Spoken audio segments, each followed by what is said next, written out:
Hello viewers, তো চলে আসলাম নতুন একটা ব্লগ নিয়ে। তো তোমরা দেখতে থাকো। আমি আজকে চিকেনের নতুন একটা রেসিপি বানাতে চলেছি, তো সাথে থাকো, দেখতে থাকো। তো আমি নিয়ে নিয়েছি ফ্রেশ ধনেপাতা, রসুন, আদা বাটা, কাঁচা লঙ্কা, ঘরে পাতা টক দই আর চিকেন। তো চিকেন আমার কাছে এই পিসটাই ছিল, তো আমি ওর জন্য এই পিসটা দিয়ে করছি। একটা লেগ পিস আছে আর বাকিগুলো রয়েছে। তো আমি এখন এটার কাটিং করে নেব একটু, যাতে মশলাটা ভালো মতো ঢোকে। তো এই যে এখানগুলো আমি কেটে নিচ্ছি, আর এই যে টেন্ডারের জায়গাটা, এই জায়গাটা আমি একটু কেটে নেব, কারণ হওয়ার পরে না অনেকটা শক্ত হয়ে যায়, কেন যেহেতু এখানে লিগামেন্টটা থাকে। তো এই চিকেনটার সবচেয়ে বিশেষত্ব হচ্ছে, আমার যতদূর মনে হচ্ছে, কেন আমি এটা যেহেতু ফার্স্ট ট্রাই করছি, মানে অ্যারোমা সম্পন্ন হবে, কেন এর ধনেপাতা, রসুন, আদা, কাঁচা লঙ্কা এগুলো একটা আলাদাই ফ্লেভার হয়। তো তোমরা দেখতে থাকো, আমি এগুলো কাজগুলো করতে থাকি। তো আমি প্রথমে ধনেপাতাগুলোকে একটুখানি ছোটো ছোটো করে এইভাবে কেটে নেব, কেন যেহেতু মিক্সিতে আমি পেস্ট করব। আমি প্রথমে ধনেপাতাগুলো ভালো করে ধুয়ে নিয়েছি, কারণ প্রচণ্ড বালি ছিল। এরপরে আমি এর মধ্যে দিয়ে দেব রসুন। রসুনটা আমি ছাড়িয়েই রেখেছিলাম, কেন এটা আমার কাছে খুব একটা ডিফিকাল্ট কাজ লাগে। দিয়ে দেবো এর মধ্যে আদা। আদাটা আমি পেস্ট করেই রেখেছি, কারণ আমার পেস্ট করাই থাকে। এরপর আমি দিয়ে দেবো এই কাঁচা লঙ্কাগুলো। আশা করছি এটা ঝালটা একদম ঠিকঠাকই আসবে। একটু সামান্য জল অ্যাড করে দিচ্ছি, যাতে পেস্টটা স্মুদি হয়। তো এই যে আমার পেস্ট রেডি। তো আমি এখন এটাকে ঢেলে নেব। তো জাস্ট কালারটা দেখো, আমার তো মনে হচ্ছে এটা দিয়ে আমি এখন গরম গরম একটু ভাত পেলে খেয়ে নিতাম। যাই হোক, কিন্তু এটা খেতে পারবো না, এটা আমাকে রান্না করতে হবে। কেন আমি যে কোনো রকম ভর্তা দিয়ে খেতে আমার ভীষণই ভালো লাগে। আর ধনেপাতা চাটনি হলে তো কোনো কথাই নেই সেখানে। এই যে ধনেপাতার চাটনি রেডি। তো আমি একটু জাস্ট টেস্ট করে দেখি কীরকম হচ্ছে টেস্টটা। এটা আমি মিক্সড করে নেব এখন। জাস্ট পিঞ্চ হলুদ দিয়ে দিচ্ছি, জাস্ট কালারের জন্য। তো আমি পেঁয়াজটা পেস্ট করে নিয়েছি, এখানে আমি 2.5টা পেঁয়াজ নিয়েছি। তখন আমি এটা এর মধ্যে মিক্সড করে দিচ্ছি, জাস্ট একটু ফেটিয়ে নেব।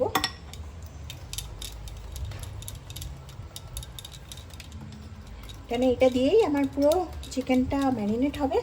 প্লাস এই যে এই দইটাও একটু অ্যাড করে দিচ্ছি, একটু দইটা আমার কম পড়ে গেছিলো। আমি দইটাকে মিক্সড করে ভালো করে ফেটিয়ে নিচ্ছি। এটাকে বিট করে নিলে ভালো হতো, বাট এখন বিট করার সময় নেই, আমার হাতে সময়টা কম। কেন একে আধ ঘন্টা এখন ম্যারিনেট করে রাখতে হবে, তারপর আমি প্রসেসিংটা স্টার্ট করতে পারবো।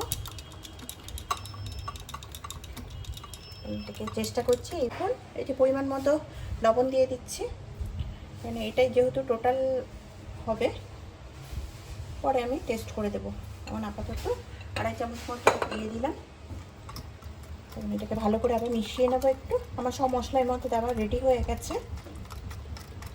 একটু এর মধ্যে আমি পরিমাণ মতো এই জিরা আর দিয়ে পেস্ট করে রাখি, এটা আমার ঘরে পেশা, একদম হোমমেড। এবার আমি এই যে পেস্টটা আছে, পেস্টটা চিকেনের সাথে আমি মাখিয়ে দেবো।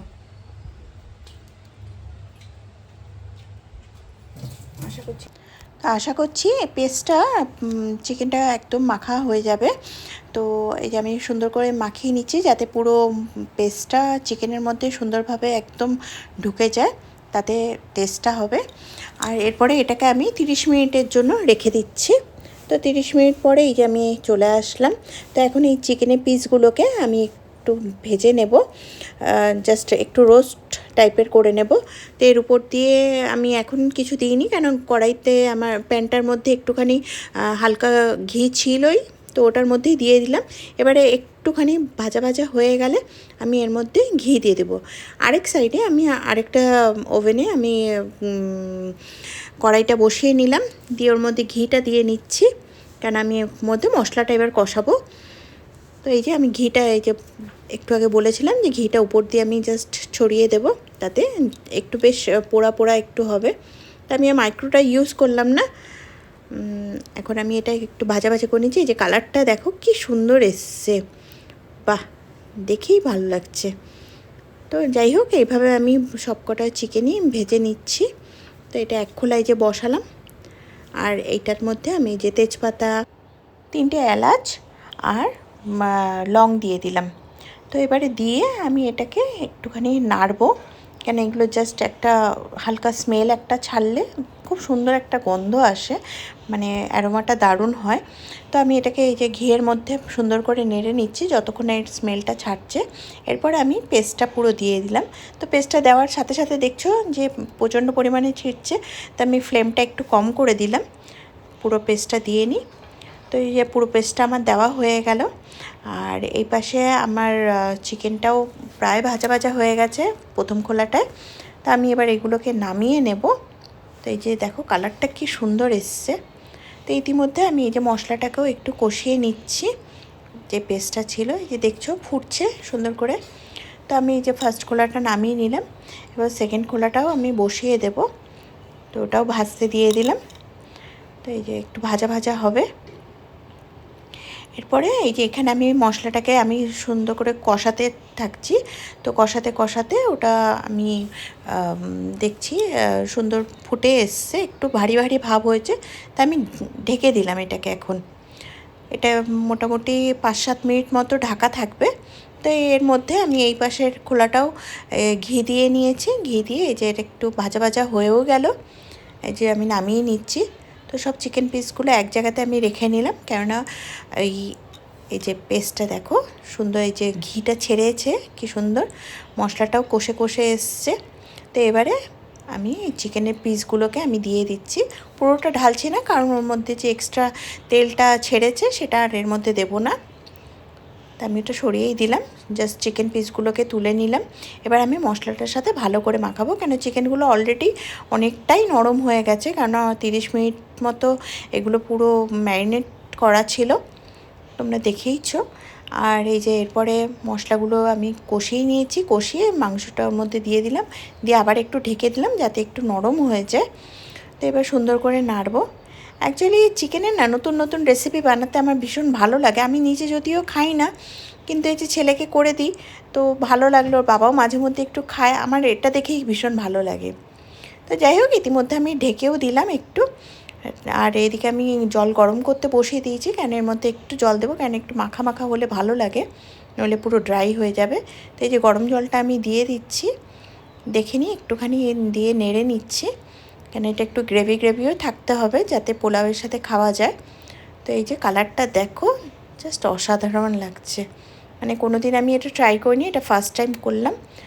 তো ছেলেকে একটুখানি দেখালাম, আমার মনে হলো একটু নুন লাগবে, কেন পুরোটাই আমাকে আন্দাজে করতে হয়। তো এরপরে আমি কসুরি মেথি একটু দিয়ে দিলাম এর মধ্যে, গোটাই দিলাম, আমি আর স্ম্যাশ করলাম না এটাকে। তা আমার এটা এমনি দিলেই ভালো লাগে, কারণ পুরো নাড়তে নাড়তে অটোমেটিক এটা পুরো মিশেই যায় ওর সাথে। তো এই যে দেখো আমার পুরো রেসিপিটা পুরো রেডি। আমি জাস্ট নামাবো এবারে, একটু হালকা ঝোলঝোল থাকবে, ব্যাস হয়ে গেছে আমার। তো এই যে এটা হলো ফাইনাল লুক, জাস্ট দেখো কি অসাধারণ লাগছে। মানে নামানোর পর আমারই মনে হচ্ছিল আমি খেয়ে নিই, কিন্তু আমি তো খাই না। তো আশা করি ভিডিওটা তোমাদের ভালো লেগে থাকবে। প্লিজ আমাকে কমেন্টে জানিয়ে